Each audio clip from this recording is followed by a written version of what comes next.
네, 여러분 안녕하십니까. 오늘 토론회 책임위원을 맡은 부천시 서영석 의원입니다. 더불어민주당 문재인 정부 5년을 생각하는 국회의원 모임에서 주최하는 이번 연속 토론회는 총 7개의 주제로 진행될 예정입니다.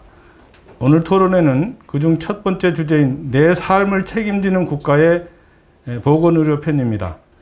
저는 보건의료의 책임위원으로 오늘 토론회를 이끌게 되었는데요.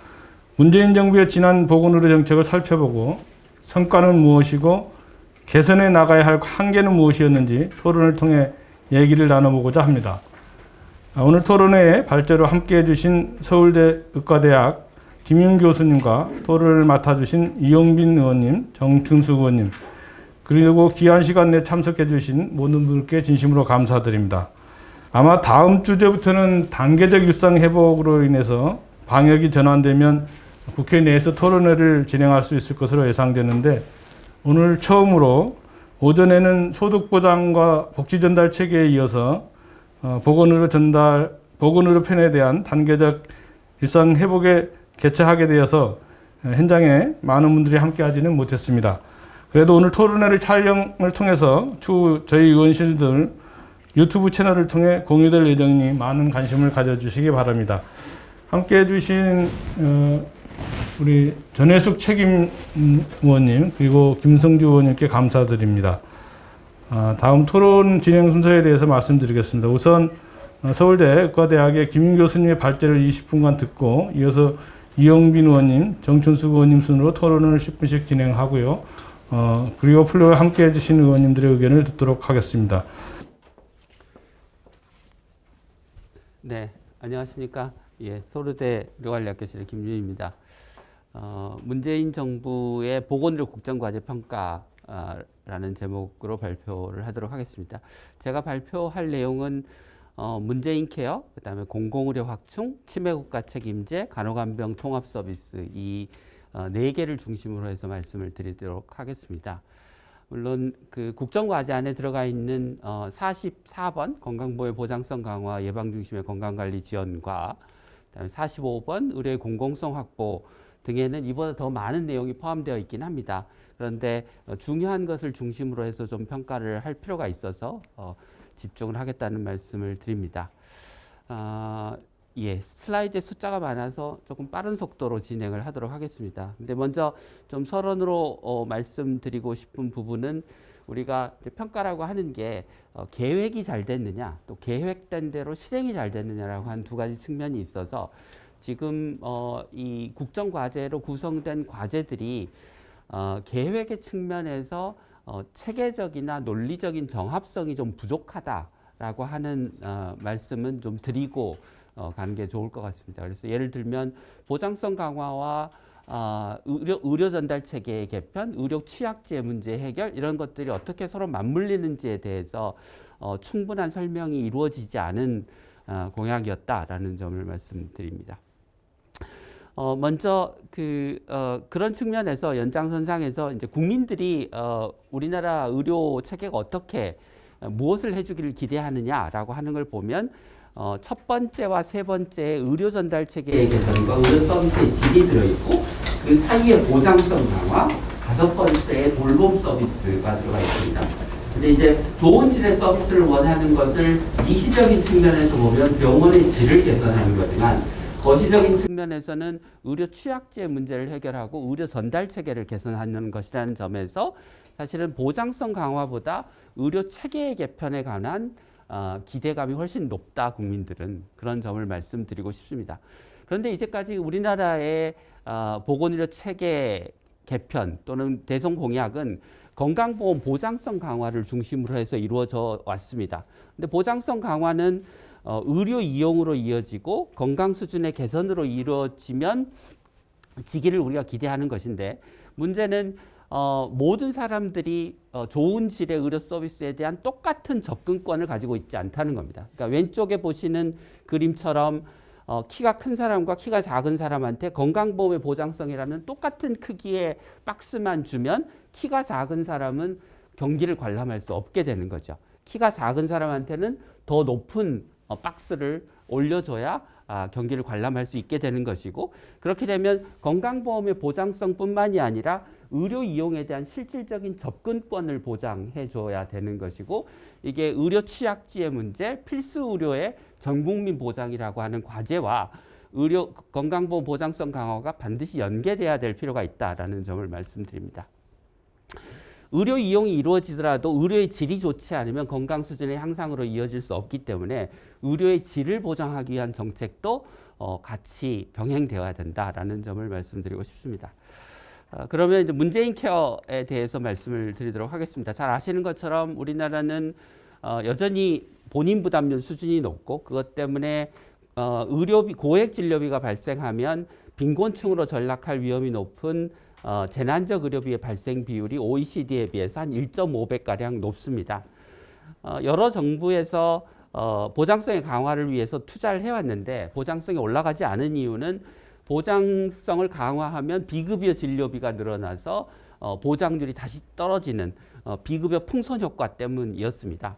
이런 문제를 해결하기 위해서 문재인 정부에서는 5년간 30조를 투자해서 의학적 비급여를 해소하고 본인 부담금 상한제, 재난적 의료비 지원 제도를 강화해서 의료비 때문에 빈곤층으로 전락하는 걸 막겠다. 그래서 목표로는 건강보험 보장률 70%, 그다음에 재난적 의료비의 발생 감소라고 하는 목표를 들었고 이렇게 건강보험의 보장성을 강화하면 대형 병원 쏠림, 수도권의 환자 쏠림의 문제가 생길 수 있기 때문에 그런 문제를 방지하기 위한 대책, 그다음에 보장성을 강화하면 실손보험에서 반사이익을 얻기 때문에 국민들의 실손보험 부담을 줄여주기 위한 대책 등이 병행돼야 된다라고 하는 방안이 있었습니다. 예, 요거는 문재인 케어의 그 구체적인 어떤 실행 전략에 관한 부분입니다.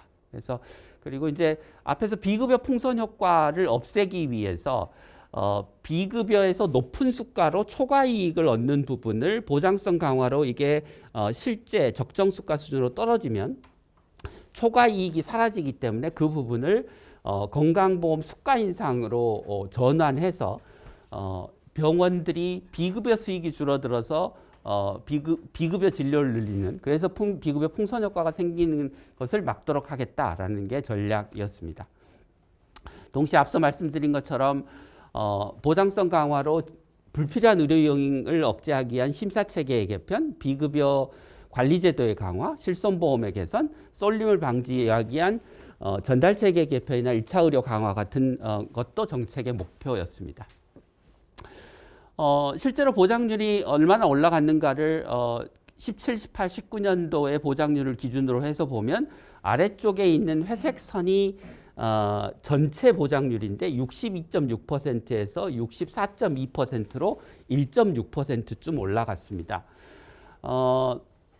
70%를 목표치라고 하면 19년 기준으로 목표 대비 22% 정도가 달성된 수준이고 18년까지의 전체 재정 투입량을 고려하면 18년까지 2.9%가 올라갔어야 되는데 불과 한 1% 조금 더 올라간 수준이어서 역시 재정 투입에 비해서 보장률이 올라가지 않고 있다라는 것입니다. 의료기관 유형별로 나눠서 살펴보면 상급 종합병원이나 종합병원에서는 보장률의 증가 추세가 뚜렷한 반면에 병원까지 요양병원은 큰 변화가 없고 의원급에서는 크게 감소하는 양상을 보이고 있습니다. 의원급에서는 돈으로 따지면 비급여 진료비가 지난 3년간 한 1.9조 원쯤 증가한 것으로 나타납니다. 영역별로는 주사료, 그러니까 우리가 흔히 얘기하는 그 미용 주사라고 하는 것들이 크게 늘어났고요. 치료 재료도 비급여 치료 재료가 늘어난 것으로 생각이 됩니다. 그 밖에는 세분에서 보면 그 외라고 표현되는 것의 분의 큰 부분을 차지하는 것은 도수치료와 같은 비급여 진료가 늘어난 것으로 추정이 됩니다. 보장성 강화의 두 번째 목표는 고액 의료비로 인한 빈곤층 전락을 막는 것인데요. 그것을 이제 재난적 의료비를 가지고 측정을 하는데 전체 가구 소득의 10%, 25%, 40% 세 가지 기준을 가지고 재난적 의료비 경험률을 내는데 대개 흔히 쓰는 건 40%입니다. 40% 기준으로 보면 3.9%에서 3.6%로 0.3% 감소해서 우리가 기대한 수준보다는 고액 진료비로 인한 의료 빈곤층 전락을 막는 효과가 그렇게 크지 않았다라고 할 수 있을 것 같습니다.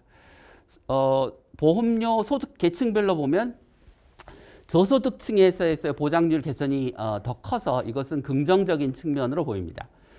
직장 가입자, 지역 가입자 모두 저소득층에서의 보장률 개선 효과가 더 크게 나타났습니다. 앞서 이제 문재인 케어가 됐는데 재난적 의료비를 경험하는 가구가 크게 줄지 않았다라고 하는데 그러면 왜 줄지 않았느냐라고 하는 것에 대한 답을 찾기 위해서 현재 재난적 의료비 지원 제도라는 게 있는데 그게 예산이 어느 정도나 집행됐는지를 연도별로 살펴보면 2016년에는 82%가 집행됐는데 2018년에는 14%밖에 집행되지 않았고 2019년에는 재난적 의료비 지원율이 가장 높은 2.44%를 기록했는데도 절반밖에 집행되지 않았습니다. 그래서 현재의 재난적 의료비 지원 제도가 이게 본인이 직접 신고를 해야 되고 신청주의에 입각해 있고 상한선이 설정돼 있고 비급여 진료비에 대한 급여 기준 보상을 해주는 기준 등이 엄격하게 되어 있어서 제 역할을 못하고 있다라는 것입니다. 소득 계층별로 나눠서 보면 17, 18, 19에서 소득 1분위 그러니까 저소득층에서의 재난적 의료비 발생률이 높게 나타나고 있는 상황. 그런데도 불구하고 실제 오른쪽 그래프에 보면 지원율을 보면 전체 지원자 중에서 재난적 의료비 지원을 받은 사람 중에서 수급자나 차상위는 4분의 1 정도밖에 되지 않는 뭔가 이 제도가 잘못되어 있다는 점을 시사하는 결과입니다. 네. 보장성 강화는 이제 필연적으로 대형 병원 쏠림이나 수도권 쏠림의 현상을 만들어내기 때문에 이를 완충하고 억제하기 위한 전달 체계 개선이나 1차 의료의 강화가 있어야 되는데 그 효과가 크지 않았음을 보여주는 결과입니다. 그래서 16년에서 20년까지 상급 종합병원, 종합병원, 병원, 의원 유형별로 입원 환자가 어떻게 변했는가를 보면 병원과 의원은 입원 환자 수가 크게 줄었고 상급 종합병원과 종합병원은 환자가 늘어난 것을 보실 수 있습니다. 물론 이전의 증가 추세에 비해서 크게 늘어난 것은 아니지만 상대적으로 병원과 의원의 환자가 준 것을 고려하면 크게 늘어났다고 상대적으로 크게 늘어났다고 할 수 있습니다. 외래는 이번보다 더 증가폭이 큰데요. 보시는 것처럼 종합병원에서의 증가폭이 가장 크고 그 다음에 상급 종합병원, 그 다음에 병원 순입니다.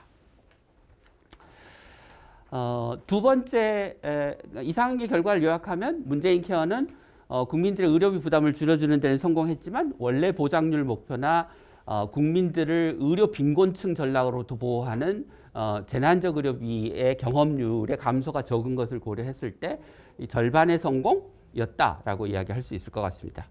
두 번째는 공공의료 확충입니다. 정부가 발표한 그 문재인 정부의 성과라고 하는 자료에서 공공의료 영역에서 어떤 성과가 있는지를 이제 내세우는 거 크게 세 가지를 내세우고 있는데 하나는 공공의료 확충 예산이 16년 4,800억이 된 것이 6,700억으로 한 2,000억쯤 늘었다. 그다음에 권역 책임 의료기관, 지역 책임 의료기관을 여러 개를 지정했다.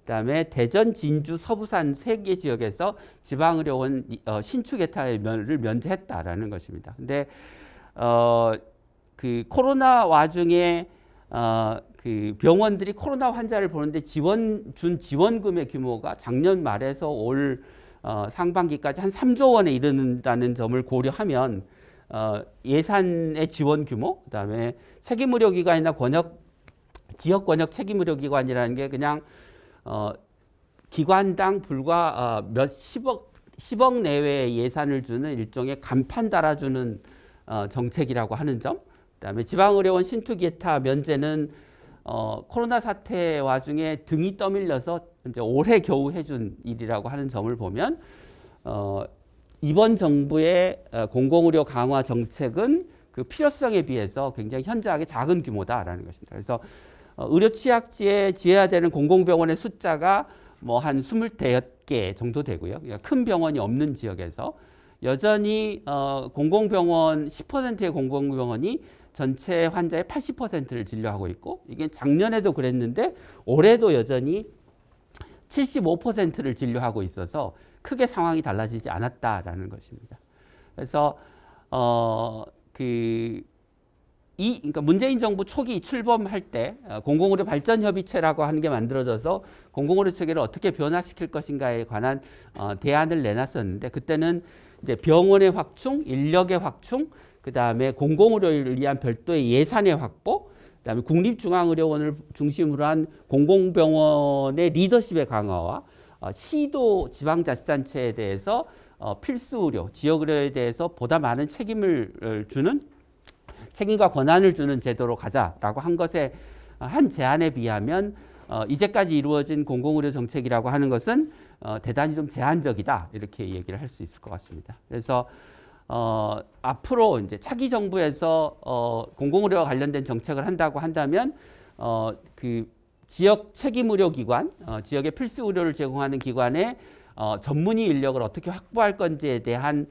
대안으로 단기적으로는 공공임상 교수 제도, 장기적으로는 지역의사제, 지역간호사제, 사실은 약사도 좀 포함되면 좋겠다고 생각은 합니다. 네. 그다음에 필수 의료를 강화할 재정으로 건강증진기금이 현재 건강보험에 지원하는 돈이 한 2조 원쯤 되는데 이게 22년 말에 종료되는 한시 입법이어서 이걸 더 이상 연장하지 않으면 이걸 공공의료를 강화하는 재정으로 사용할 수 있겠다라는 것이고요. 시도의 공공의료 제공 책임을 강화하기 위해서 시도의 국립대병원, 지역거점병원, 소규모 지역병원을 네트워크로 엮어서 필수의료의 제공 책임을 맡기는 공공의료공단, 공공의료재단 같은 걸 좀 만들어 보자라는 것이고요. 지금처럼 중앙정부가 시시콜콜이 사업을 일일이 챙기는 방식에서 넘어서서 중앙정부는 사업의 목표만 제시하고 지방정부가 사업을 인력과 예산을 어떻게 활용해서 사업을 할지는 지방정부가 알아서 하는 방식으로 전환하자라고 하는 것입니다. 아까 그 중앙에 있어서 공공의료의 리더십을 강화하자고 말씀드렸는데 그렇게 하기 위해서 현재 국립중앙의료원, 국립암센터, 국립정신건강센터, 국립재활원이라고 하는 4개의 필수의료 분야의 국립병원들이 다 뿔뿔이 흩어져서 운영되고 있는데 이것을 하나의 의료원 체계로 묶어서 관리하고 그 안에 공공병원을 지원하는 센터, 공공의료와 관련된 연구를 하는 것, 국립의전원, 국립간호대를 설립해서 이 병원들이 저 국립의대의 교육수련병원이 되도록 하는 것, 이런 리더십이 기본적으로 갖춰지면 지방에 있는 공공병원이나 다른 국공립병원들을 인력이나 경영이나 교육훈련 측면에서 지원할 수 있는 체계가 갖춰질 수 있다고 생각을 합니다. 네. 그래서 공공의료는 공공의료의 강화는 이제 정부 초기에는 많은 계획이 제시되긴 했지만 그 약속들이 잘 이행되지 못했다라는 점을 말씀드리고 싶습니다. 세 번째는 치매국가 책임제와 커뮤니티 케어입니다. 잘 아시는 것처럼 치매국가 책임제의 배경은 인구 고령화로 치매 환자가 늘어나는데 치매 환자에 대한 건강보험의 보장성이 낮고 가족의 돌봄 부담이 크고 그래서 국가 차원의 전주기적 치매 관리 체계를 구축하겠다라는 게 목표였습니다. 전주기적이라고 하는 것은 예방, 돌봄, 치료, 가족 지원 전체를 의미합니다. 근데 실제로 어떤 것들이 이루어졌느냐라고 하는 걸 보면 치매 안심센터, 치매 안심병원 등이 설립이 됐고 안심센터에서 다양한 상담, 검사, 사례 관리 등이 이루어졌다. 그리고 장기요양보험의 인지 지원 등급이라고 하는 걸 확대해서 경증 치매 환자에 대해서 주야간 보호 서비스를 이용할 수 있도록 해줬다. 건강보험의 급여를 확대했다. 이렇게 이제 얘기를 하고 있습니다. 그런데 첫째, 이런 서비스로는 전주기적인 관리가 되지 않습니다. 그러니까 주로 경증 치매 환자가 집에서 살 수 있도록 도와주는 일부의 서비스만이 가능하고 사업의 성과를 내놓은 걸 보면 예를 들면 전에 이 사업이 없었으면 요양병원이나 요양시설로 갈 치매 노인들이 집에서 사는 경우가 얼마나 늘어났는지 가족의 돌봄 시간의 부담이 얼마나 줄었는지 이분들의 사망률이 얼마나 줄었는지 이런 것들을 성과로 내놔야 되는데 이게 서비스의 실적 중심의 성과를 내놨다고 하는 것은 전주기적인 관리 체계가 되지 않고 있다는 것의 반증이기도 합니다. 치매 국가 책임제와 지역사회 통합 돌봄, 커뮤니티 케어를 같이 얘기하려는 이유는 이게 커뮤니티 케어의 세부 대상자가 치매 노인이기 때문입니다. 그래서 19년에 정부가 계획을 발표하고 8월에 시범 사업을 시작하고 21년에는 새로운 형태의 유형의 시범 사업을 시작했습니다. 이 지역사회 통합돌봄 사업이 어떻게 이루어졌느냐라고 하는 걸 평가해 보면 첫 번째는 사업의 대상과 목표가 명확하지 않다. 목표가 명확하지 않은 사업이었다라는 것이고요. 그렇게 하다 보니 누구한테 서비스가 갔냐? 서비스를 이용할 수 있는 사람들한테 갔다라는 거죠. 그러니까 가장 건강 상태나 기능 상태가 좋지 않은 장기요양보험 대상자는 28%밖에 되지 않고 장기요양보험 등급에나 장기요양보험 신청을 했는데 기각된 사람이 23%, 나머지 50%는 아예 장기요양보험조차 신청하지 않은 노인들이 대부분 서비스를 이용한 것으로 나타나서 그 건강 상태나 기능 상태가 상대적으로 좋은 노인들이 이 서비스를 많이 이용했고, 그러면 우선순위의 측면에서 목표와 사업의 대상과 목표가 부적절한 결과 우선순위가 높은 사람들이 서비스를 받지 못했다라는 것입니다.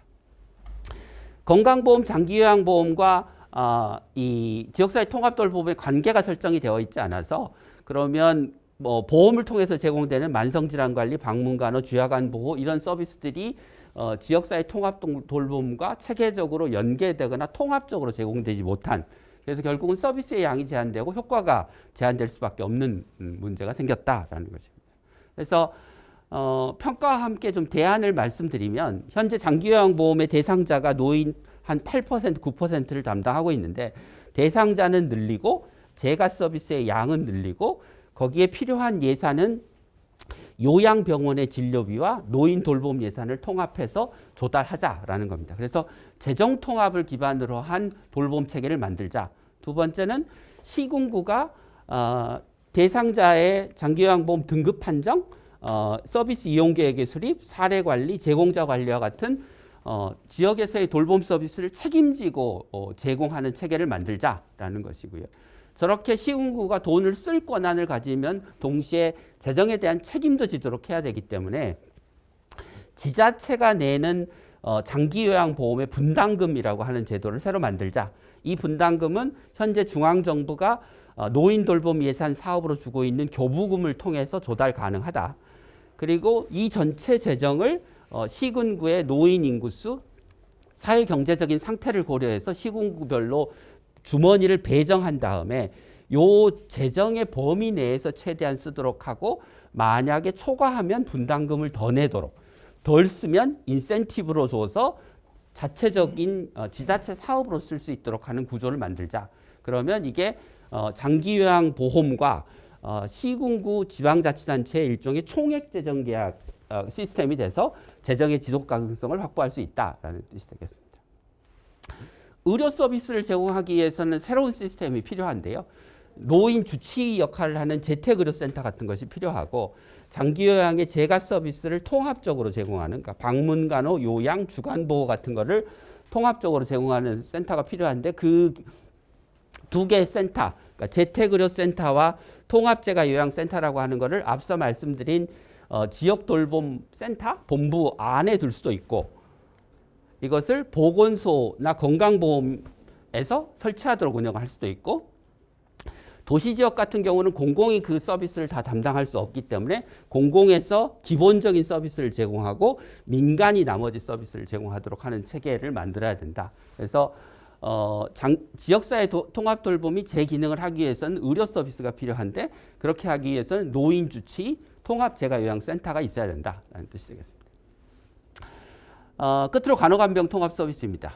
간호간병 통합 서비스는 2018년에 3만 7천 개쯤 되던 간호간병 통합 서비스 적용 병상이 5만 6천 개 쪽으로 늘어났습니다. 이제 원래 목표는 10만 개였다는 점을 고려하면 이것도 이제 목표 달성에는 이제 크게 미치지 못하는 수준이다라는 점이고요.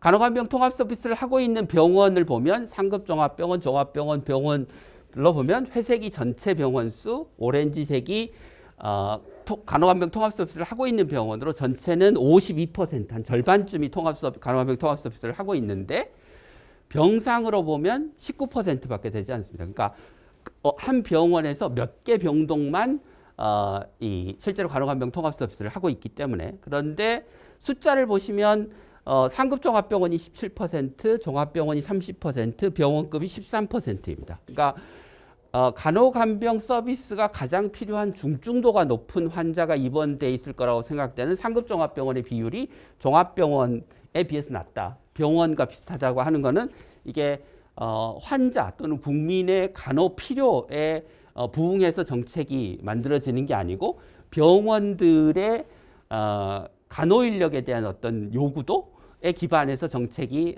실행되고 있다라고 하는 점을 보여드리는 그림입니다. 또 다른 문제는 이렇게 병동 단위로 운영을 하다 보니 그 앞에서 네. 그 앞에 금방 예 이게 바로 저 중증 질환 환자들만 간호간병이 된 거 아니에요? 그 통계 아닌가요? 중증 질환만 간호간병이 됐으면 상급 종합병원의 비율이 훨씬 높아야죠. 종합병원이나 병원급보다. 근데 더 낮다고 하는 것은 이게 현재 정부가 간호간병 통합 서비스를 할 수 있는 병동의 숫자를 제한하고 있습니다. 대형 병원이나 수도권 병원의 경우에. 그래서 인위적으로 서비스의 공급을 제한한 결과. 정부가 제한하는 거예요? 정부가 제한하는 겁니다. 네. 네. 병원에서 안 받는 게 아니고 병원에서 안 받는 게 아니고, 네. 공급이 제한돼 있다. 네, 공급이 제한되어 있다. 요걸 보시면 더 명확하게 알 수 있는데요. 이게 간호 필요도와 일상생활 활동의 정도를 18년 1분기 대비 19년 1분기를 비교한 결과인데요.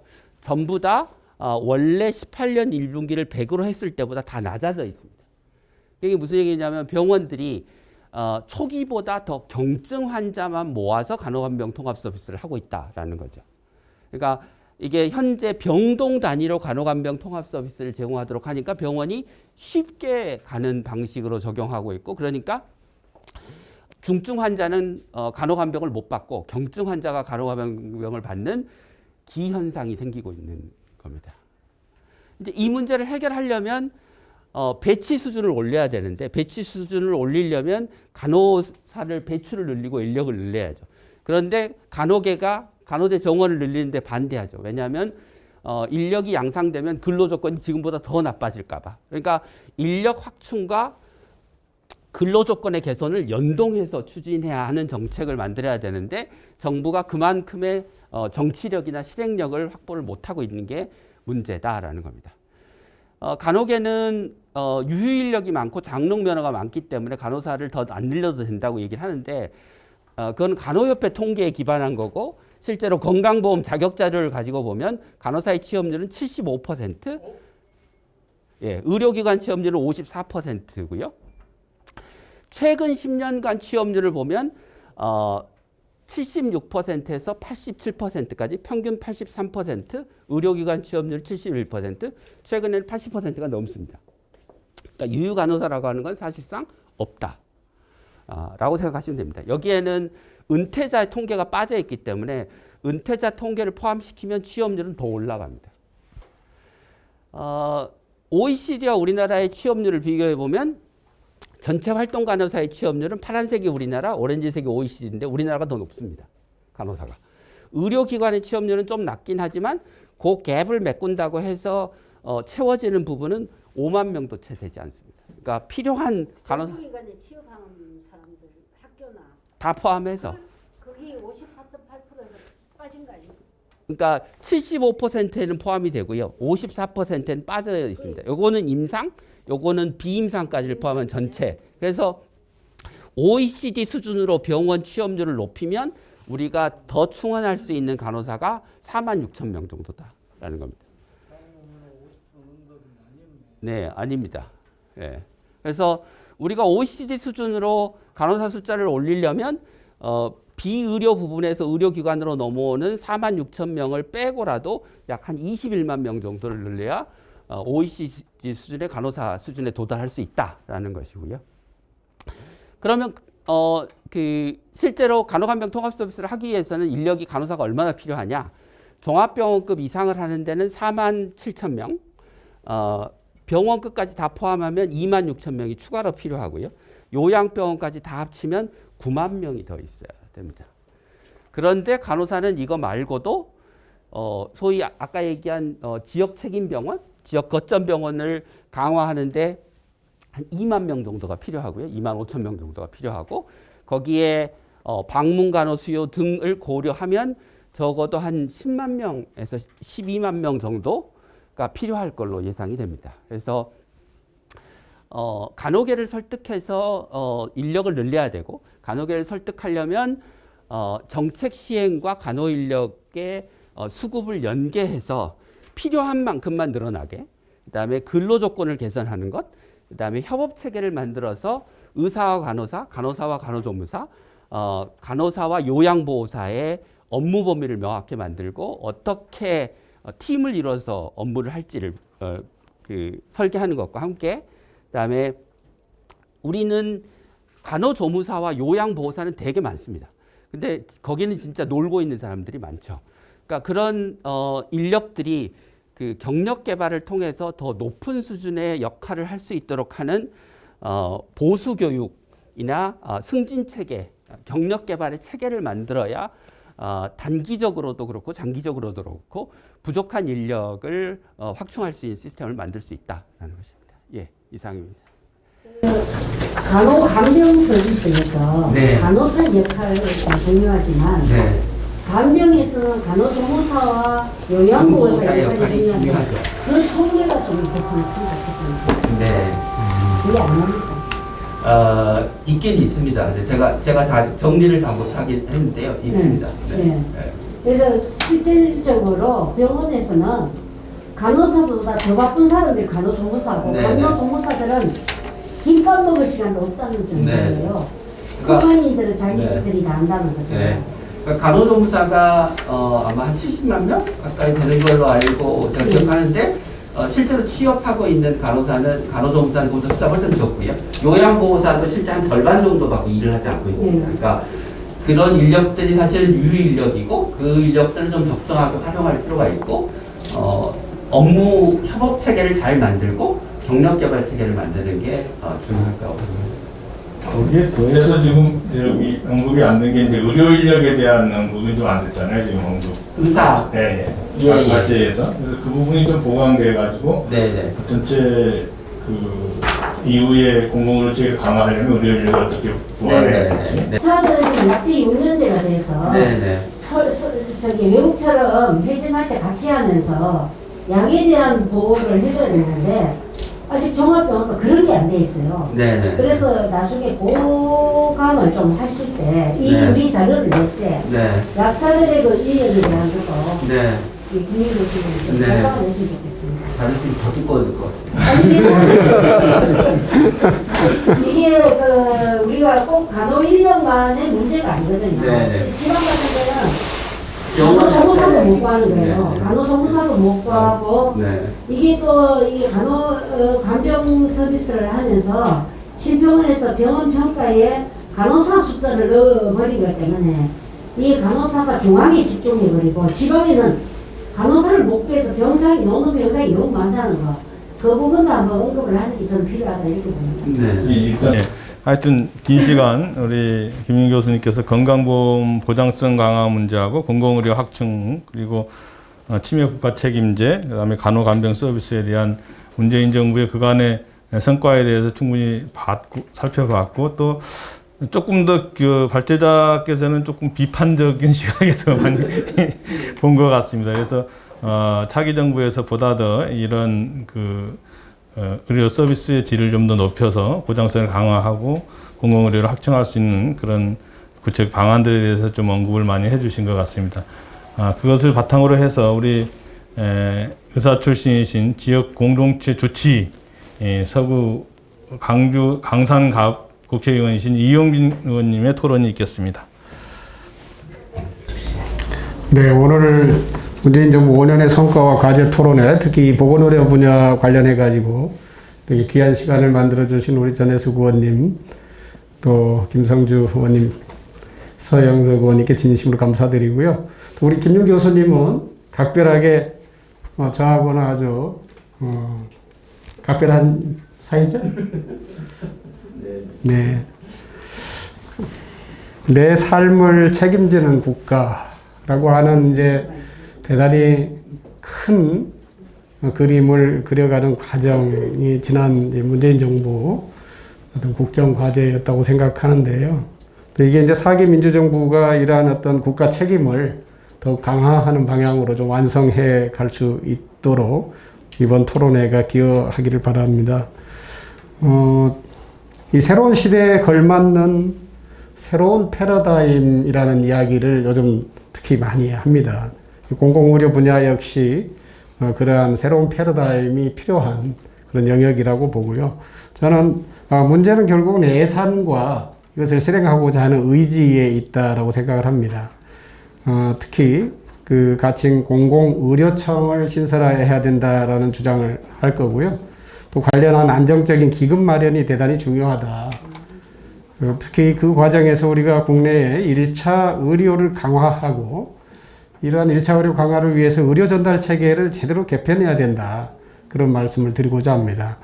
특히 공공의료원, 이 공공병원에 대해서는 이것이 선도 모델 병원으로 만들어져야 된다라는 점을 강조하고 싶습니다. 요즘은 이제 선진국의 요건을 무엇보다도 감염병 대응을 포함해서 건강한 사회가 선진국이다라고 하는 개념이 만들어지고 있습니다. 우리 사회가 이 코로나19 이후의 사회를 이야기할 때 감염병 대응을 떠나서 이야기할 수 없겠죠. 근본적으로 건강한 삶, 건강한 사회를 어떻게 만들 것인지가 대단히 중요한 화두가 되어 있습니다. 그동안에는 대증요법 차원에서 문제들을 해결해 왔다면 이제는 증상치료에서 벗어나서 원인요법이 절실하게 필요할 때인 것이죠. 특히 이 감염병의 출현과 그리고 인구의 고령화, 거기에 따른 만성질환이 기본적인 삶의 위험으로 생각되면서 건강권이라고 하는 것이 부수적으로 따라오는 그러한 문제가 아니라 이 건강이 가장 중요한 사회가 됐다라고 하는 것입니다. 그래서 이 건강이 곧 삶의 질이고 또 경제의 질을 담보한다라는 데 동의를 하고요. 이제는 치료 중심의 정책에서 예방 중심의 정책으로 과감히 전환해야 된다라고 생각합니다. 그동안에 가져왔던 과거의 생각으로는 새로운 미래의 변화를 만들 수가 없다라고 주장하는 것이고요. 특히 이 과정에서 이러한 시대 전환의 주체가 되는 정부와 의사가 서로 갈등하고 대적해야 될 이유가 없다라고 생각하고요. 특히 이러한 보건의료인들과 정부, 이 공동체가 함께 건강 안보를 지켜내는 공동의 협상 파트너다. 그런 말씀을 드리고 싶습니다. 지금은 이제 그러한 영역에 있어서의 정치적 결단이 필요할 때다라고 보고요. 이러한 정치의 영역과 이 사회적 합의의 영역이 서로 상충하지 않도록 잘 이것을 혼동하거나 해서는 안 되는, 그래서 실수를 반복해서는 안 되겠다, 그런 말씀을 드립니다.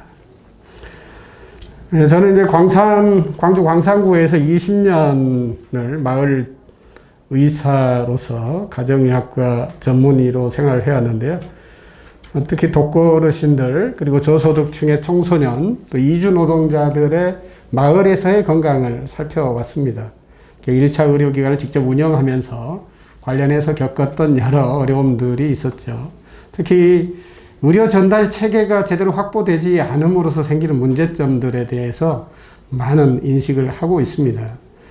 요즘 이제 공공의료를 확대해야 되고, 그래서 이제 관련해서는 광주 의료원을 이제 광주 시민들이 추진을 하고 있고요. 또 특히 광산구에서는 의료사회적 협동조합이 출범해서 이러한 문제점들, 지역사회에서의 문제점들을 극복하고자 하는 노력들이 있습니다. 지금은 사실 참 비상한 상황이고요. 이 시대 전환의 변곡점에 놓여 있는데, 긴급한 과제가 있고 그리고 장기적으로 해결해야 될 과제가 세 가지가 있습니다. 관련해서 좀 말씀을 드리겠습니다.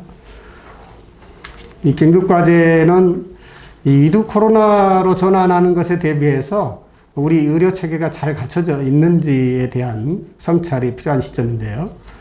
특히 위드 코로나로 전환하면서 중증 환자의 발생이 대단히 이제 중요한 지표가 될 텐데, 외에도 이제 확진자가 대량 발생하면서, 예컨대 코로나 대유행이 계속 반복되는 것에 대비해서 이 방역 체계에 있어서의 중증 환자 의료 대응 체계가 제대로 준비가 되어 있느냐. 이 과정이 실패해서는 안 된다라는 점을 지적을 하는데요. 무엇보다도 이 의료 전달 체계의 과정 안에서 중증 환자도 중요하지만 이 중증 환자 의료 대응 체계로 집중하면서 이 일반적인 취약계층에 대한 돌봄이 반사적으로 이렇게 위축되는 과정이 있어서는 안 되겠다라는 말씀을 드리는데, 특히 김윤 교수님께서 이 공공병원 진료의 현주소에 있어서 특히 10%의 공공병원이 전체 이 감염 환자의 80%를 진료했다는 지적을 해 오셨는데요.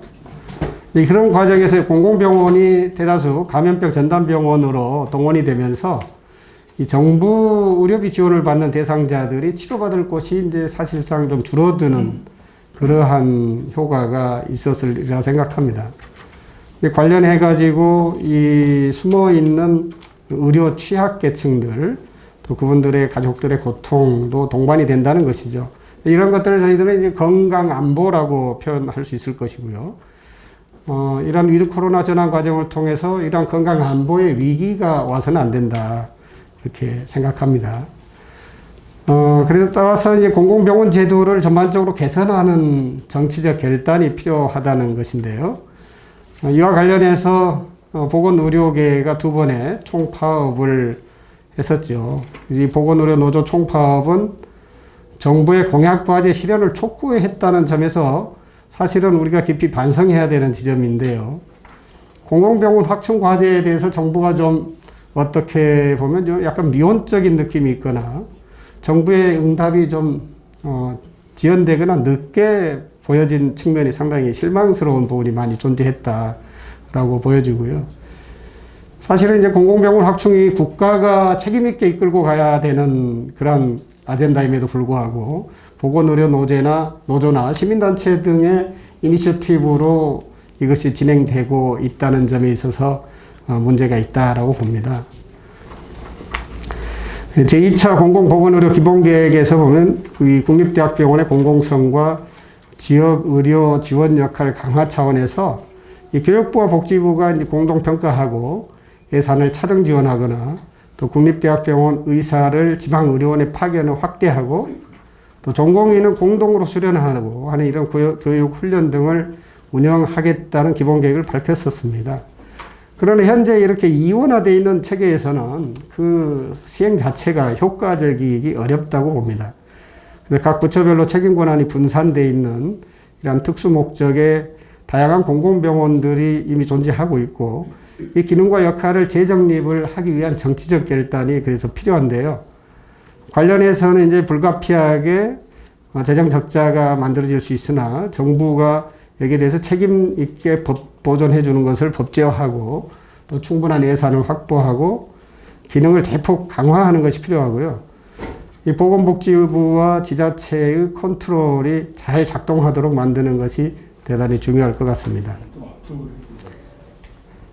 예, 우리 정춘수 의원님 안 오시면 제가 시간을 길게 쓰려고 그랬는데 오셔서 제가 빨리 해야 될 것 같습니다. 장기 과제로 예, 보건의료 정책 패러다임의 전면적인 개편이 필요하다는 말씀드리고요. 우리나라가 이제는 GDP 세계 9위국의 위상을 가진 선진국이 되어 있습니다. 이제 말하자면 우리가 이제 부자 나라가 된 건데 우리가 가난했던 당시에 국가 책임을 민간에 위임했던 사고방식에서 이제는 탈피해야 된다. 그런 말씀을 드리고요. 이제는 건강하게 살 권리가 국가가 차별과 배제 없이 보장해야 되는 국가가 책임하에 있다라고 하는 보건의료 체계의 새로운 패러다임으로 재설계해야 된다라고 봅니다. 해외 사례를 보면 이 러시아 국가 프로젝트로 헬스라는 프로젝트가 있는데요. 이 러시아가 2006년에 국가 보건의료 체계를 발전시키기를 위한 국가 프로젝트로 헬스라고 하는 프로젝트를 추진했는데 전 국민에 대한 보건의료 서비스의 질, 접근성을 향상시키고 또 건강 생활 습관을 정착하고 의무 의료보험 제도를 도입하고 1차 의료를 확대하는 것을 목표로 개혁 사업을 했었습니다. 참고가 필요하고요. 코로나19 이후에는 이제 그 원인을 해결하는 그런 사회적 처방이 필요하다라고 봅니다. WHO가 모든 정책의 건강을 이라고 하는 관점에서 보건의료 개혁을 주문하고 있는데요. 그런 측면에서 보면 건강에 도움이 되는 보행, 자전거 친화 정책이나 건강 공공주택 정책, 비주택 가구 감소 정책, 또 저소득계층 환자의 진료비 감면 정책 같은 것들이 모두 대상이 될 겁니다. 장기과제 두 번째로 보면요, 공공의료 확대 예산 확보와 이제 같이 공공의료청 신설 주장이 있습니다. 현재의 공공의료 확대 예산은 턱없이 부족한 상황입니다. 보건복지 분야의 2021년 총 예산이 전년 대비 9.2% 증가했는데 보건 분야 예산은 전체 예산의 약 16%에 불과합니다. 공공의료에 관한 2020년 문체부의 그 대국민 인식조사에서도 보면은 공공의료에 대한 긍정평가는 61.6%였는데요. 특히 공공의료에 대한 국가 책임을 강화해야 한다는 의견이 79.3%였습니다. 이제 공공의료는 소방서나 파출소처럼 생활 SOC 시설이라고 보여지고요. 국가가 제공할 필수 서비스다라고 생각됩니다. 그래서 이 건강증진기금과 관련돼서 말씀드리고 싶은데요. 이 지역 공공보건의료 확충 개정을 신설해서 이 건강증진기금의 상당 비중을 의무 할당하거나 기존의 담배 소비세와 같은 개별 소비세 가운데서도 이미 지방으로 교부세나 교육세 형태로 나가는 부분 제외한 나머지는 건강증진기금으로 포함되도록 하는 방안을 고려하면 좋을 것 같습니다. 그리고 공공의료청과 관련돼서 말씀드리겠습니다. 현재 공공의료 전담부서가 보건복지부 2차관 소속의 공공의료과입니다.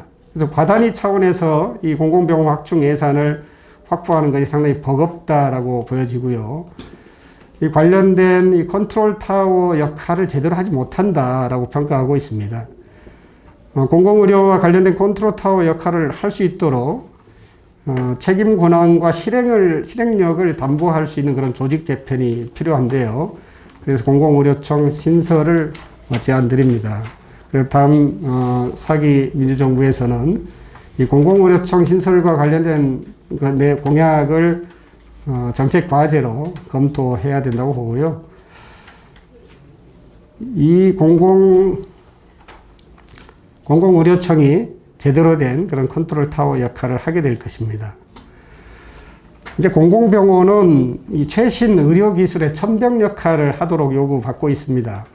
그동안에는 이 공공병원이 사실은 상당히 어떻게 보면은 취약계층을 진료하는 조금은 질이 낮은 의료로 취급받는 경향이 많이 있었습니다.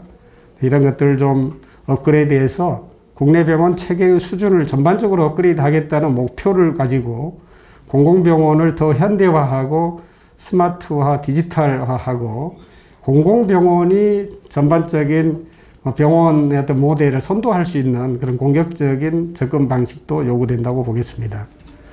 마지막으로 세 번째 장기 과제는 1차 의료를 강화하고 관련돼서 왜곡된 의료 전달 체계를 제대로 개편되어야 된다고 말씀드리겠습니다. 그동안 문제되어 왔던 상급 종합병원으로의 쏠림 현상이 대단히 문제인데요. OECD에서 리뷰 오브 헬스케어 퀄리티 보고서에서 우리나라 1차 보건의료가 이 1차 의료가 갖춰야 될 속성을 충족하지 못하고 평가했습니다. 지역사회에서 제공되는 의료 서비스에 대한 국민의 욕구 불충족, 불신 또는 대형병원 선호 현상 등이 있다는 것이죠. 이를 위해서 공공보건의료 개혁의 과정에 그런 1차 의료의 역할을, 기능과 역할을 강화하고 의료 체계를 제대로 만드는 것을 좀 포함시켜야 될 것이라고 봅니다. 특히 그 과정에서 이 1차 의료 강화를 위한 제안을 드리자면 의료 정보 공유 체계를 좀 도입해야 됩니다. 그리고 마지막으로 이 마을 주치의제를 도입을 제안을 드리는데요. 마을 주치가 결국 이 커뮤니티 케어, 즉 지역사회 통합 돌봄에서의 1차 의료기관의 기능과 역할을 제대로 만들어가는 과정이라고 생각이 됩니다.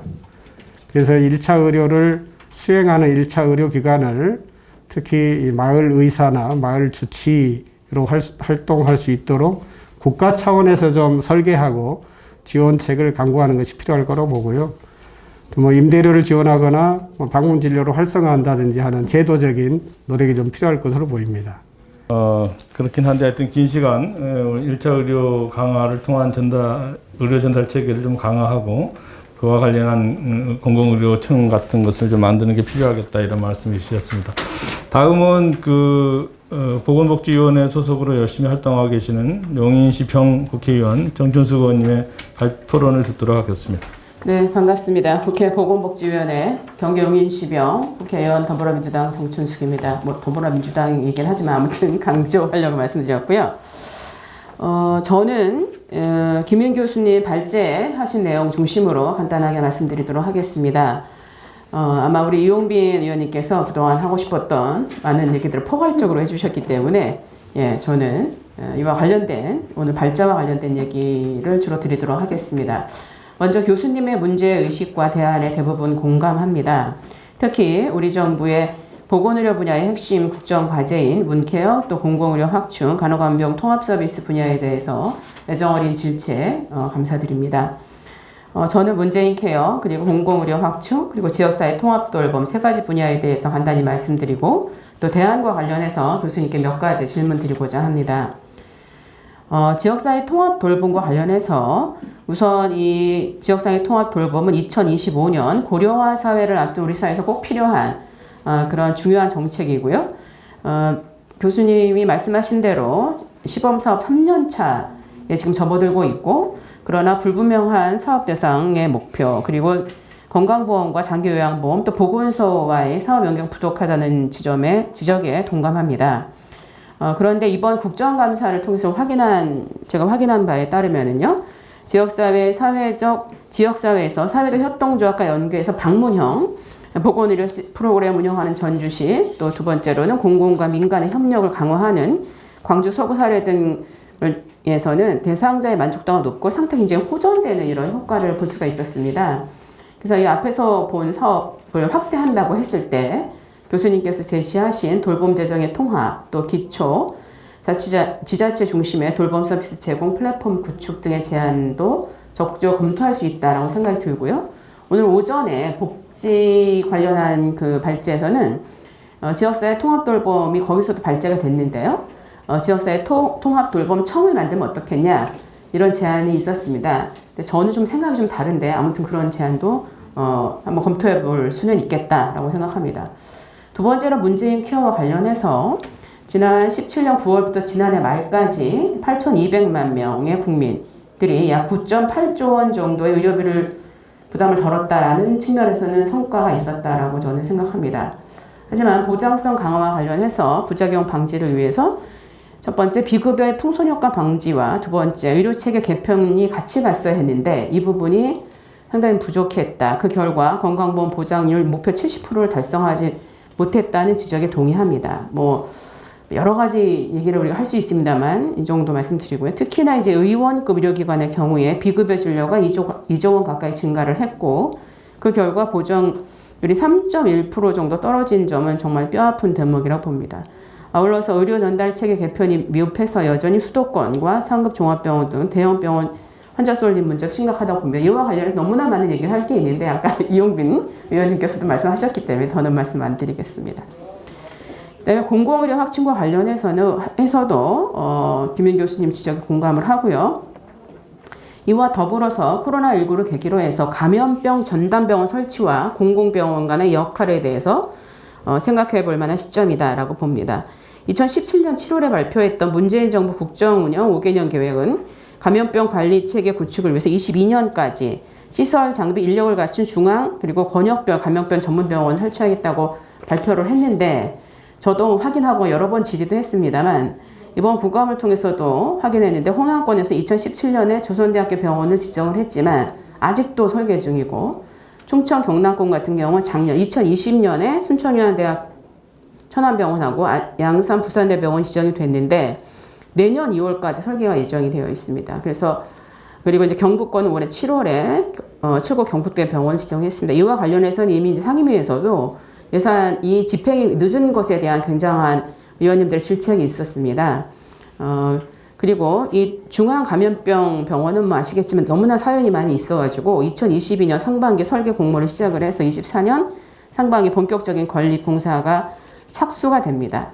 그래서 이게 국정 운영 계획과 비교했을 때 이 중앙 및 권역별 감염병 전문병원 설치가 국정과제에서 굉장히 부진하다라고 하는 것이 이것이 문제가 되는 것은 이번 코로나19 상황에서 거의 모든 공공병원이 코로나19 환자를 전담하고 감염병 전담병원을 동원이 되다 보니까 그동안은 공공병원 주로 이용했던 저소득층 취약계층이 외래 입원 모두가 의료 이용이 대폭 줄었다는 겁니다. 제가 좀 조사를 해보니까 외래 및 입원 환자가 30% 이상 급감한 공공병원 23.6%고 또 보건소 외래 환자도 뭐 64% 정도 감소를 했습니다. 이 사람이 도대체 이들이 다 어디로 갔을까라고 하는 것 때문에 제가 한겨레랑 같이 조사도 하고 하여튼 기사도 나오고 그랬습니다. 이게 굉장히 심각한 문제라고 보고요. 또 한 가지는 우리가 예측컨대 앞으로 이 코로나19와 같은 감염병 전이 굉장히 또다시 올 거라고 예측이 되고 있고 그렇다고 한다면 이 문제가 신속하게 빠르게 해결이 돼야 한다라고 하는 부분입니다. 그래서 감염병 전문 병원이 제대로 진행이 됐다면 공공병원의 경영 악화 그리고 저소득층 취약계층의 건강권 악화를 방지할 수 있었다라는 점에서 매우 아쉽습니다. 마무리하겠습니다. 토론 마무리하면서 이 과제들, 지적해 주신 과제를 어떻게 해결할 수 있을까 이런 것에 대해서도 논의가 필요하다고 보고요. 또 교수님께서 몇 가지 말씀해 주신 부분 포함해서 몇 가지 여쭤보고 같이 좀 더 의견 모았으면 좋겠다라고 생각합니다. 첫 번째는 이제 건강보험 보장성 강화와 관련해서 이 비급여의 풍선 효과를 막지 못하면 보장률 70% 이런 목표는 요원하다 이렇게 생각이 들고요. 저도 이 문제 해결하기 위해서 비급여 진료 비용 및 재증명 수수료 항목, 또 기준, 급여, 금액 및 진료 내역 등의 사항을 복지부 장관한테 보고하고 장관은 조사 분석해서 그 결과를 공개할 수 있도록 하는 의료법 개정안을 발의를 했고 준비 과정을 거쳐 내년부터 본격 시행이 될 겁니다.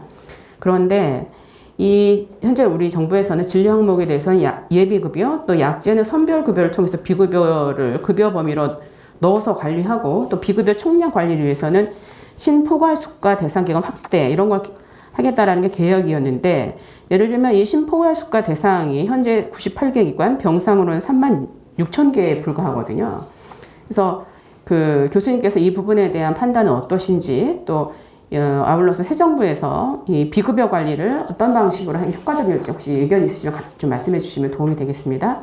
두 번째는 의료 공공성 확보 측면에서 첫 번째 인프라, 두 번째 인력, 세 번째 지역사회 기반 환자 중심 의료 체계가 필요하다고 생각합니다. 아까 이제 충분히 설명이 됐기 때문에 그래서 이 부분에 대해서 우리가 다 동의하는 반대.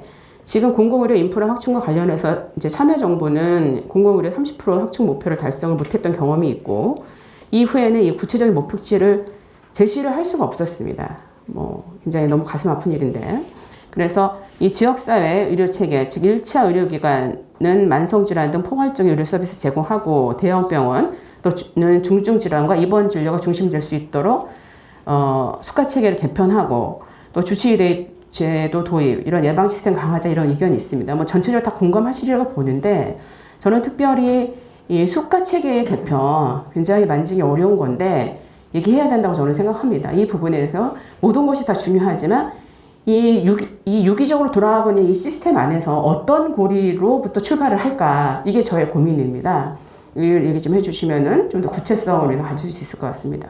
마지막으로는 이제 국정과제하고는 이제 여기 들어있지는 않지만 제가 이제 코로나19를 겪으면서 저도 그렇고 우리 국민들도 그랬는데 제일 안타까운 게 국산 코로나 백신과 경구 치료제를 만들지 못했다라고 하는 겁니다. 사실은 국민들이 이해 못 하십니다. 우리나라 수준이 이렇게 의료 수준 높은데 왜 못 만드냐 이렇게 얘기하시거든요. 뭐 이것도 뭐 다 아는 얘기이기 때문에 그냥 간단히 말씀드리면 우리나라의 제약회사가 굉장히 영세하다라고 하는 것은 뭐 다 아는 문제고요.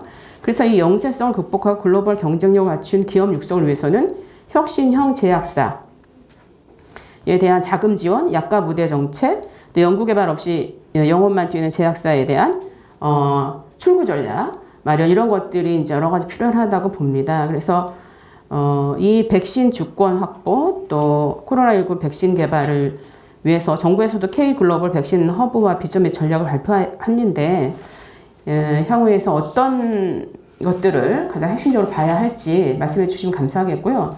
사실은 백신은 우리 전혜수 최고께서 제일 잘하시는 문제이기 때문에 저희들을 위해서 또 지혜를 나눠주시면 또 열심히 듣도록 하겠습니다. 감사합니다. 이상입니다.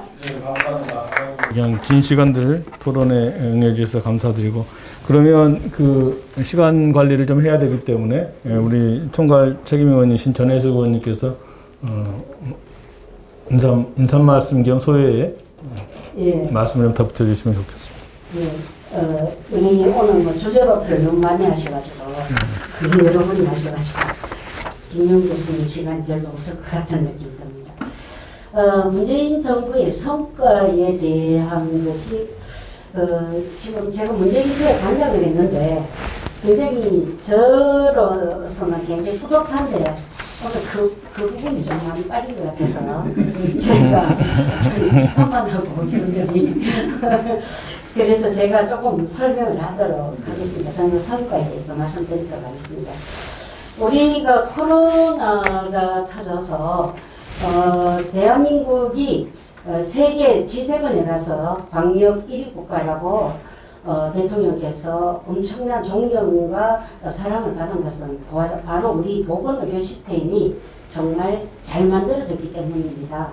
특히 우리 국가보험이 되어 있는 반면에 의사들은 나름대로 자기들이 환자를 통해서 이익을 볼 수 있기 때문에 우리가 예방접종 하는데도 의사들이 굉장히 적극적으로 이 예방접종에 임해준 것도 있습니다. 우리 국민들이 열심히 한 것도 있지만 우리 보건의료 시스템이 국가의 책임을 하는 것과 민간의 책임이 절묘하게 잘 어우러진 데 있었다는 말씀 좀 드리고 또 IT 기반의 환자관리 시스템이 잘 돼 있었기 때문에 환자 추적도 정말 잘 되었다는 말씀드리고 음압시설이 갖춘 개인 국립병원뿐만 아니라 민간병원도 음압시설이 잘 갖춰 있었기 때문이고 그리고 우리가 바이오 산업이 세계 2위입니다.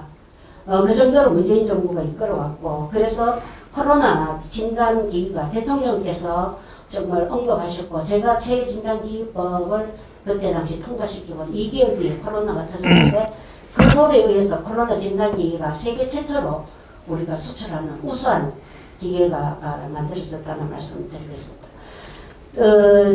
또 우리가 병원비 걱정 없는 든든한 나라를 목표로 하기 위해서 문재인 케어를 하면서 사실은 우리 의사들의 진료하는 여러 행위에 대해서 적극적으로 인정을 해주기 때문에 건강보장성의 강화가 사실은 크게 수치로 나타나지는 않았습니다. 그러나 저희들이 이야기하는 그 3대 B급의 선택진료비 같은 경우는 폐지하고 상급 병실료 간병비 같은 문제도 해결했고 또 2, 3인실에 건강보험을 적용했기 때문에 간호간병 통합 서비스도 또 2배 이상 확대했습니다.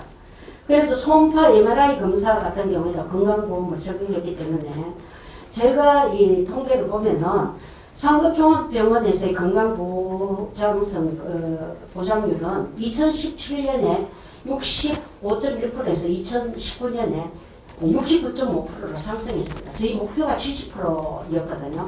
그리고 종합병원의 보장률 같은 경우에는 63.8%에서 66.7%로 아쉬웠지만 우리가 유의미하게 볼 수 있는 것은 취약계층의 의료비 부담이 엄청나게 완화됐습니다. 아동에 대해서는 15세 이하 입원 진료비 본인 부담률이 많이 인하됐습니다. 그리고 1세 미만의 외리주비 본인 부담도 인하됐고 이런 여러 가지 이유들이 굉장히 아동 5세 이하에서는 2017년 66.8%에서 2019년에는 69.4%, 약 70% 가까이가 증가했습니다. 그리고 노인에 대해서는 중증 치매의 본인 부담금을 줄이고 혈리, 임플란트 이런 본인 부담을 줄이기 때문에 노인에 대해서도 65세 이상은 68.8%에서 70.7%로 증가했습니다. 장애인에 대해서도 장애인 보장부 의수, 의족 급여액 인상을 적극적으로 추진했기 때문에 장애인에 대한 것도 굉장히 많은 평균 22.8% 정도가 지원이 됐다는 말씀드리고 의료 안전망 강화를 위한 소득 하위 50% 국민이 연간 부담하는 건강보험 본인 부담금 상한의 기준을 10% 수준으로 인하해서 저소득층의 환급금을 확대했습니다. 그리고 문재인 케어에서 가장 유의미하게 우리가 이야기할 수 있는 것은 재난적 의료비 지원 사업입니다. 이 재난적 의료비 지원 사업으로 4대 중증 질환을 전체 질환으로 확대했기 때문에 지원 한도도 최대 2천만에서 3천만 원으로 인상해서 국민들이 의료비로 인해서 간암 빈곤으로 떨어지는 것을 막았다는 것은 문재인 정부의 가장 큰 업적으로 보고 있습니다. 그래서 저는 이 건강보험 재정에 대해서도 우리가 보험복지에서 20대 때 난리를 친 게 그동안 정부가 건강보험에 대한 정부 지원액을 거의 주지 않았습니다. 그런데 우리 문재인 정부가 들어와서 2017년에 약 6조 9천억 원밖에 정부 지원이 안 되면서 2021년에 9조 5천억을 줘서 그 4년간 38.2% 정도를 해서 우리가 이번에 코로나 때도 굉장히 우리 국민들이 코로나 질병에 걸려서 집안에 거덜났다. 예전에는 집안이 거덜났다. 이 친인척한테 돈을 빌리러 다니고 병원비 때문에 여러 친구들까지도 함께 빈곤으로 떨어졌는데 그런 게 없었다는 것은 우리 문재인 정부의 큰 성과라고 저는 이야기하고 싶습니다. 일단 김영 교수님 발제가 아주 이제 성과는 성과대로 좀 제시하고 또 부족한 부분에 대해서 잘 지적해 줘서 우리가 뭐를 우리가 보완해야 될 건가에 대한 좋은 지침이 될 거라 생각합니다. 저희도 이제 새 정부의 문재인 정부의 이런 보건의료 정책이 수립될 당시에 저도 참여해서 일정하게 만들고 그리고 난 다음에 이제 다시 돌아와서 좀 보니 좀 아쉬운 점이 우리가 이거를 설계했을 때에 우리가 생각하는 큰 목표가 있었는데 그 목표를 양적으로 도달하는 과정에서 반드시 이루어야 되는 이 제도 개혁, 구조 개편 이런 거는 전혀 손을 대지 못했다. 그래서 그 양적인 확대가 국민들한테 좀 더 체감 있게 전달되는 데에 어려움을 조성해 왔다고 하는 게 저는 정확하게 문재인 정부 보건의료 정책에 대한 평가의 핵심이라고 생각하거든요. 그리고 뭐가 우리가 조금 부족했느냐. 사실 부족 이야기 전에 어떻게 보면 지금 우리 정부의 정책 중에서 가장 잘한 게 어떻게 보면 보건의료거든요. 국민들이 인정하잖아요. 특히 코로나를 겪으면서 세계가 인정하는데 그럼에도 불구하고 우리는 뭐가 부족했는가 이 얘기해야 되는데 저는 보건의료 정책의 목표가 뭐야 되느냐. 일단 아픈 국민들한테 필요한 의료 서비스를 제공한다는 게 첫 번째 목표다 생각합니다. 그거를 이제 의료 접근성으로 표현하던 어떤 비용의 부담을 줄이는 걸 하던 아니 보장성 강화를 하든지 간에 국제 목표는 모든 국민들이 아프면 의료 서비스를 받을 수 있어야 한다는 목표가 된다고 합니다.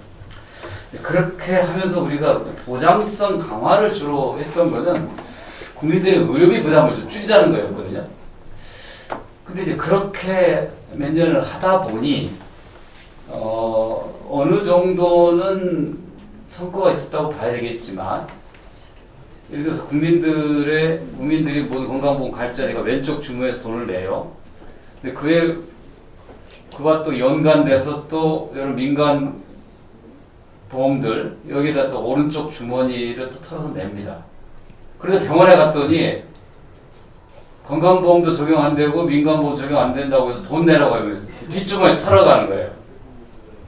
그러니까 우리는 첫 번째 국민들의 왼쪽 주머니를 줄인다는 목표를 했지 두 번째, 세 번째 털어가는 거에 대해서 제대로 통제하지 못했다는 거죠. 그게 소위 이 비급여 통제인데 사실 국정기획위원회 때 그 연계 제도를 만들으라고 강하게 주장했었습니다. 거의 안 하겠다는 금융위원회를 거의 끌어다가 강제 합의를 했는데 이제서 그것도 굉장히 낮은 수준으로 된 거잖아요. 그게 우리가 반성해야 될 하나의 지점이어야 된다고 생각하고요. 또 하나는 여러 의료 불균형 측면에서 소득과 재산에 따른 문제는 어느 정도 해결했다고 봐요. 다는 아니지만 예를 들어서 그 재난적 의료비, 그다음 여러 가지 다양한 감면제도 긴급지원을 했는데 지역 간 격차 문제는 해결 못한 거죠. 오히려 더 악화된 거잖아요. 수도권 쏠림, 빅5 쏠림. 그래서 이런 부분들에 대해서 우리가 좀 더 적극적인 해법을 내지 못하면 이 다음 정부에 있어서도 아무리 양적인 확대가 늘어나도 계속 지방에 있는 사람들은 KTX 타고 새벽밥 먹고 서울로 갈 수밖에 없다. 그래서 그게 또 하나 과제된다고 보고요. 근본적으로는 우리가 치료 측면에서는 아주 어떻게 보면 잘 하고 있는데 사실은 아프면 잘 치료주는 게 아니라 안 아프게 만들어야 되는 거예요.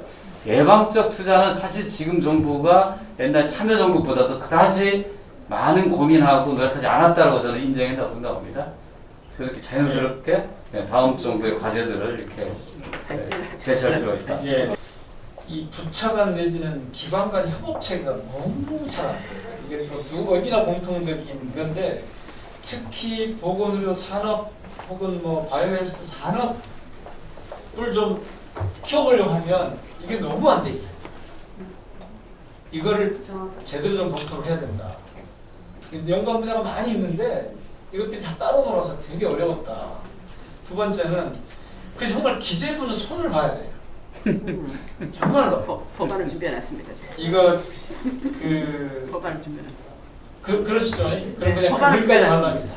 그리고 이제 우리가 여기서 그 유발하리도 사실은 파이낸셜 타임즈 그런 얘기 하는데 제가 지금 예산 문제 말씀드리는 게 이거 정말 휴먼 터치라고 하는 이 영역으로 지금 우리가 K방역 성공시켜 가고 있는 거거든요. 실제로 그 처음에 감염병 종합상황실이라고 하는 게 제가 사회정책을 막 맡고 나니까 막 문을 열었어요. 그때 사실은 검역관하고 이 역학조사관을 100점 늘려달라고 했거든요. 아무리 청와대에서 얘기를 해도 30밖에 안 늘렸어요. 사실 그게 됐으면 훨씬 우리 K방역이 더 잘 됐을 거예요. 그러니까 그런 문제를 전부 다 기재부가 지고 앉아있어요. 이거 안 되겠더라고요. 그리고 우리가 지금 이렇게 이 보건의료 쪽에서 이렇게 해나가는 건 사실은 이때는 시민들의 협력, 그러니까 사람, 그러니까 휴먼 터치라고 영국의 어디 엊그저께 뭐 발표를 했던데요. 그거 때문에 그나마 이렇게 가고 있는 거거든요. 그러니까 시민사회 역량 때문에 가고 있는 거거든요. 그러니까 이런 부분을 조금 더 잘 들여다봐야 된다. 정부 부처나 이 관련 기관들이 어느 데다 신경 쓰지 말고 실질적으로 효과가 있는 쪽으로 가야 된다. 예. 먼저 너무 성과 평가에 박해서 죄송합니다. 네. 그 미래지향적인 관점에서 발표를 했다고 이해해 주시면 감사하겠고요. 오늘 발표의 범위에 포함되어 있지 않은 코로나 대응한 우리가 의료 체계를 어떻게 가져가야 되느냐에 대해서는 이용빈 의원님 포함해서 많은 분들이 주신 의견에 동의합니다. 예, 그리고 제가 그 정춘수 의원님께서 주신 질문에 대해서 그냥 짧게 답변 드리는 걸로 제 말씀 마무리를 하겠습니다. 그 비급여 어떻게 관리해야 되느냐? 핵심은 비급여의 초과이익에 있다고 생각합니다. 그게 무슨 얘기냐면 가격 통제를 해야 된다는 거죠. 가격 통제를 그냥 할 수는 없으니 실손보험, 민간의료보험을 매개로 해서 현재는 민간의료보험이 가입자와 보험자의 이자적 관계인데 그것을 가입자, 보험자, 공급자의 삼자적 관계로 전환하고 공급자의 서비스의 제공 가격과 제공의 적응증에 관한 통제를 하는 기전을 도입하지 않으면 미시적인 관리, 뭐 공개 이런 걸로 비급 관리 안 될 거라고 생각합니다. 심포괄수가는 늘려야 되는데 정부가 안 늘리고 있고요. 입구를 틀어막고 있고 입구를 틀어막고 있는 이유는 심포괄수가 제도가 정비가 안 돼 있는데 너무 많은 기관이 들어오면 재정 지출이 늘어나기 때문에 그래서 효과는 있기 때문에 제도를 정비하고 문호를 늘리면 되겠다라는 이야기고요.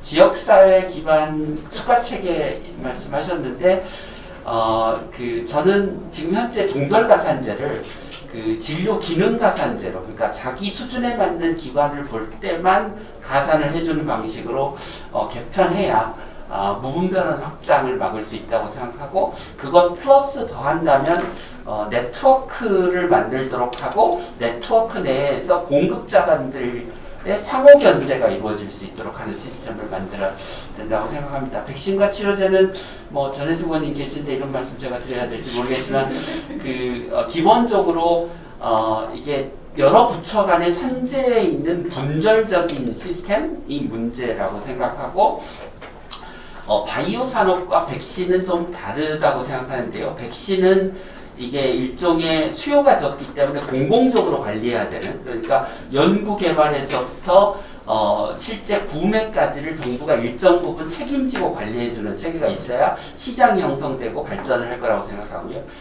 나머지 치료제 제약회사의 발전은 지금 제네릭으로 먹고 사는 영세 제약사들이 일부는 R&D를 하도록 하고 일부는 제네릭 중심으로 그냥 가도록 하는 체계가 필요하다고 생각하고 핵심은 참조가격제라고 생각합니다. 예, 제가 많이 제안을 해놨습니다.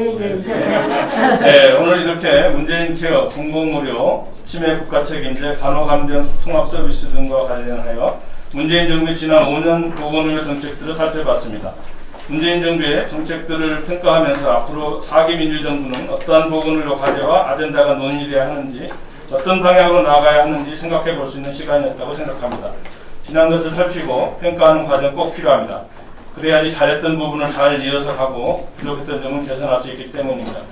그런 의미에서 오늘 토론회가 또 뜻깊게 느껴집니다. 다시 한번 오늘 귀한 시간 내주신 김영 교수님, 이용빈 정순수 의원님 함께 토론해 주셔서 감사드립니다. 전혜숙 의원님, 김성주 의원님, 민영배 의원님, 윤건영 의원님께도 감사드립니다. 문재인 정부 5년 성과와 과제 연속 토론회는 12월까지 매주 수요일 계속해서 진행될 예정입니다. 오늘 보건의료에 이어서 노동존중, 문화예술에 대한 토론회도 예정되어 있으니 많은 관심과 참여를 부탁드립니다. 그럼 오늘 토론회는 여기서 마치도록 하겠습니다. 감사합니다. 아이고.